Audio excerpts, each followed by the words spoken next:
Hi friends, rebel star Prabhas Hanu Raghavapudi దర్శకత్వంలో movie చేస్తున్న విషయం మనందరికీ తెలిసిందే.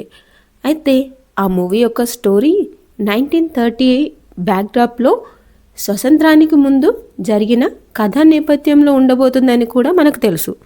ఈ మూవీ గురించి సమాచారం ఇంతకు మించి ఇప్పటికైతే రిలీజ్ చేయలేదు. అండ్ ఈ మూవీ యొక్క టైటిల్ కూడా ఇప్పటి వరకు ఫిక్స్ చేయలేదు. ఈ మూవీ యొక్క పేరు ఫౌజీ అని ఇప్పటికే ఆన్లైన్లో వినిపిస్తున్నప్పటికీ దాన్ని ఇంకా అఫీషియల్గా అనౌన్స్ చేయలేదు. అయితే ఈరోజు 23 అక్టోబర్ ప్రభాస్ బర్త్డే సందర్భంగా ఈ మూవీ యొక్క టైటిల్ని అఫీషియల్గా అనౌన్స్ చేయబోతున్నట్టు తెలుస్తుంది. మీరు నాలాగే ప్రభాస్ ఫ్యాన్స్ అయి ఈ మూవీ రిలీజ్ కోసం వెయిట్ చేస్తున్నట్లయితే ఈ వీడియోకి ఒక చిన్న లైక్ చేయండి. అలాగే నా ఛానల్ని సబ్స్క్రైబ్ చేయడం మాత్రం మర్చిపోకండి.